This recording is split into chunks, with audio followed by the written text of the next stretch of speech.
Dans cette courte vidéo, nous allons parler du roulage par vent de travers et plus précisément de la position des gouvernes pour la direction.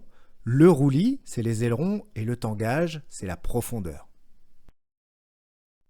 Commençons par la gouverne de direction lors du roulage par vent de travers qui viendrait de la droite dans cet exemple.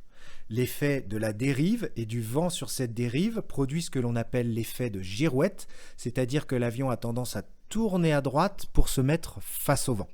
Il faut contrer cet effet de girouette tout simplement en utilisant les palonniers et en appuyant à gauche pour commander un virage à gauche qui va contrer l'effet de virage à droite et vous permettre d'avancer en ligne droite.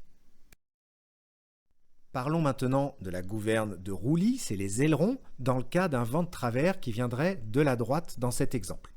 L'effet dièdre a pour effet que du côté au vent, l'aile est soulevée et donc dans cet exemple, l'avion aurait tendance à s'incliner sur la gauche. Commençons par le cas précis d'un vent qui vient de la droite mais aussi de l'avant. Comme le vent vient de l'avant, il souffle le profil de l'aile dans le sens d'un avion en vol et on peut exploiter l'effet aérodynamique produit par les ailerons. Donc en mettant du manche ou du volant à droite, on va commander une inclinaison à droite et on va contrer l'effet du vent qui a tendance à incliner l'avion sur la gauche.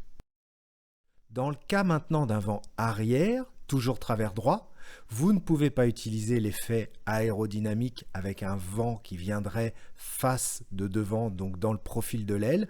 Vous allez utiliser cette fois-ci la position des gouvernes pour contrer la tendance de l'avion à s'incliner à gauche. Et en inclinant à gauche, l'aileron à droite va se baisser, l'aileron à gauche va monter.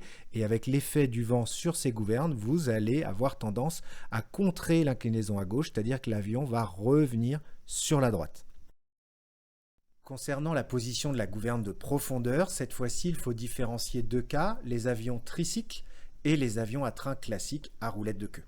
Dans le premier cas, en général, sur les avions où la roue avant est non dirigée, il faut plutôt alléger l'atterrisseur avant. Ce sera une position accabrée pour alléger la roulette à l'avant de l'avion, alors qu'à l'inverse, les avions à roue avant dirigée, couplés, nécessitent un chargement minimum sur l'atterrisseur avant. Ce serait plutôt un manche position neutre, voire secteur avant, pour assurer l'activation de la dirigeabilité de la roue avant.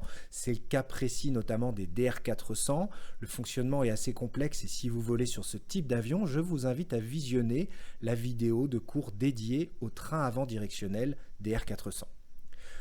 Pour le deuxième cas, les avions à train classique, d'une manière générale, c'est un manche secteur arrière par vent de face pour plaquer la roulette de queue au sol, aussi par vent arrière, tant que le vent arrière est inférieur au souffle de l'hélice. Si le vent arrière devient supérieur au souffle de l'hélice, dans ce cas-là, il faudrait passer manche secteur avant pour que l'effet du vent sur la gouverne de profondeur qui soit baissée, avec le cas du manche avant, plaque la roulette de queue au sol. Dans tous les cas, consultez le manuel de vol de votre avion, c'est lui qui fait foi pour l'exploitation de votre avion.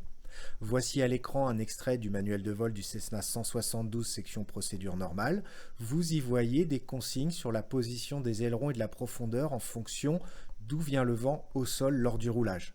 Par exemple, si le vent vient du devant et à droite, on demande de mettre des ailerons à droite en haut, c'est-à-dire du manche à droite, et la profondeur au neutre.